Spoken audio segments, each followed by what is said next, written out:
Welcome back to the Takeout. If you're keeping track at home, we are now 8 days into the government shutdown. No end in sight. Oklahoma Republican Senator James Lankford joins me now. Senator, I appreciate your time. Do you detect anything breaking on either side of the rank-and-file trenches that have been dug and are getting ever dug deeper in this shutdown? No, it's been difficult on this. As I've said to a couple of people early on, shutdowns are like wars. They're easy to start, they're hard to stop, because once they're actually in a shutdown, and we're here now for over a week, now it becomes the what is it that changes that actually gets us out of this. The House is not in session. We have a continuing resolution that's clean in front of us that was typical. The last 4 Septembers, we've been at this exact same moment before. A clean continuing resolution has come up. We've extended it so we could continue negotiations without having a shutdown. This year was very different, as obviously our Democratic colleagues determined they wanted to be able to be the resistance against Trump. And so now here we are. But it's tough to get out of it once you're in it.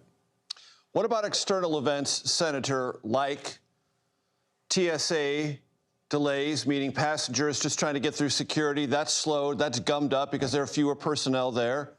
Air traffic control shortages, towers closed for an hour, 2 hours, sometimes longer. That's flight delays.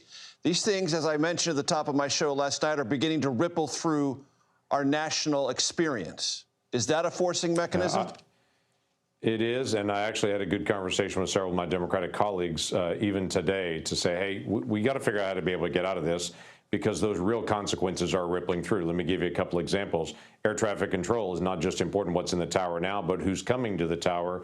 The Academy for Air Traffic Control, you have furloughs that are there, which means you don't have more air traffic controllers coming when we all know we have a backlog on that. It's incredibly important. E-Verify is down right now. For private employers trying to be able to hire people and go through the legal E-Verify process, they can't do that right now because that system is down. We now have furloughing of IRS agents, so people calling in from their business or personal just to be able to get advice from the IRS to be able to fill things out, can't do that right now. So this isn't just hurting government operations, it's hurting private operations in the economy, not to mention the fact that as of this week and this weekend, civilian employees won't be paid for the federal government, and as of next Wednesday, members of the military won't be paid. So this is all about how do we get the government back open so members of the military can be paid, civilians can be paid, and private businesses can go back to doing their job. Senator, President Trump, whether he intended to or not, and I think he did intend to based on what he said, has injected some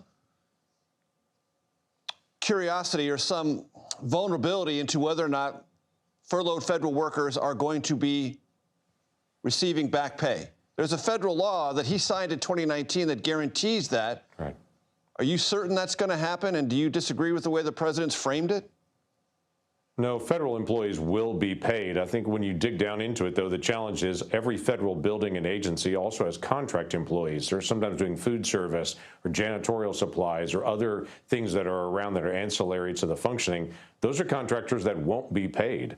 They never are during a shutdown time period because they're outside contractors. So this belief that everyone will just get back pay is not true on that and hasn't ever been true. Now, federal employees, they will get back pay whether they were sitting at home in furlough or working every day as TSA agents and FBI and ICE agents and other folks continue to be able to do. They'll still get paid, but those individual contractors will not, and their families will be hurt. What's the atmosphere on the Hill today? There have been 2 pretty aggressive verbal clashes just this afternoon outside the Speaker's office with Senators Mark Kelly and Ruben Gallego, and then Mike Lawler, representative from New York, Republican, got into a verbal clash with Hakeem Jeffries, the House Minority Leader. These things are playing out on iPhones all over Capitol Hill. I'm sure they'll be viral by 6 p.m. tonight, if not sooner. What's the atmosphere like, Senator? Yeah, it's frustrated because everybody's looking at everybody saying who's going to move on this, and the challenge we have is we literally cannot do what the Democrats are demanding to do. They're demanding some big health care debate come out.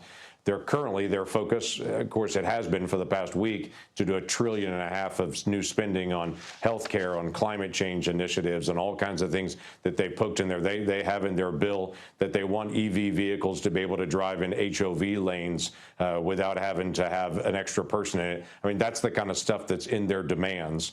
We've said this is all ridiculous. We're not going to talk about this right now. Let's just get the government open. Now they've come back and said, okay, what if we just negotiate the extra subsidies we did during COVID for just the COVID area subsidies? But there are lots of issues that are related to that. That's not just a simple extension as well. First of all, it's $450 billion they were looking for a 6-week extension of government funding. Second thing is they had unlimited subsidies because it was during COVID. So that means people making $500 million a year are getting health care subsidies on it. That's absurd. Yeah. I'm sorry, $500,000. You're right, not $500 million. But $500,000 a year are getting health care subsidies.